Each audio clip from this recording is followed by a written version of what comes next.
Mga idol, alam niyo na ba yung chismis? Dito nga mga idol, si Congressman Paulo Pulong Duterte, mga idol, nagsalita na.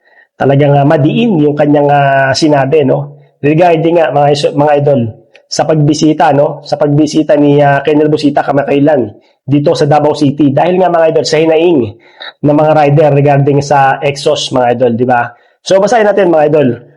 Nakapagtataka talaga sa laki ng Pilipinas. Dito pa sa Davao, napiling umeksena ni Mr. Busita. Doon pa lang mga idol, nakita nyo na. Kung makasigaw sa mga city employees na maayos na mga ginagawa ang trabaho nila, akala mo siya ang hinalal ng mga Davaoenyo para mamuno sa syudad.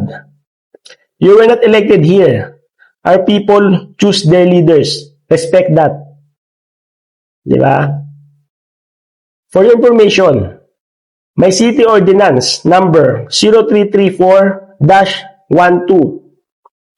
the Comprehensive Transport and Traffic Code of Davao City. Hindi ito basta trip lang ng LGU.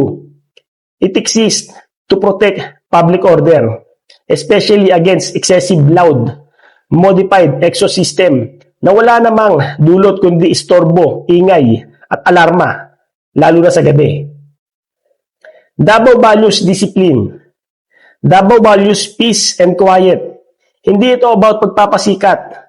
It's about protecting communities, especially families, elderly residents, at mga batang natutulog sa gabi.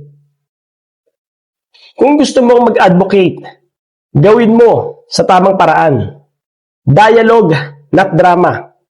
Policy discussion, not public spectacle. At kung sa tingin mo harmless ang Bora-Bora pipes, pwede naman siguro nating subukan. Dali natin sa tapat ng bahay mo. Sabay-sabay paandarin sa 10 oras ng gabi. Tanawon nato kung dili ka mabwisit. So, Bisaya yun mga idol, medyo hindi ko maintindihan yun. Kayo na lang bahala umintindi mga idol kasi Tagalog tayo mga idol. Principle is easy to defend when it's not your neighborhood affected. Sa mga Davaoenyong motorista, sumunod tayo sa batas.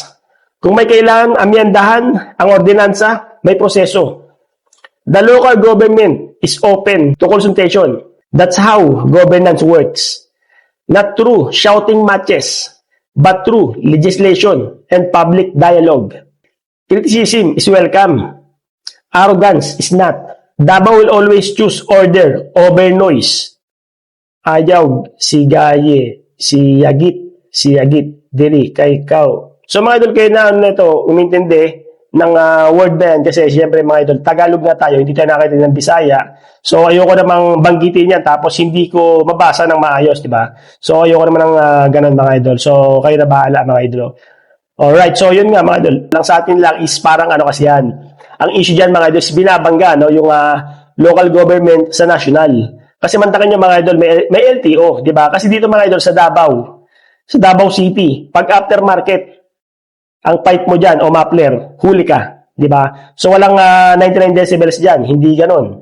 Basta hindi stock ang pipe mo, huli ka. So yun mga idol, kayo ba? Ano ba yung masasabi nyo regarding dito sa issue na to? So i-comment nyo na lang dyan mga idol kung ano ba yung masasabi nyo rin dito mga idol, di ba? So yun mga idol, hanggang dito na lang. Sobrang maraming salamat hanggang susunod. Ride safe always. Ciao.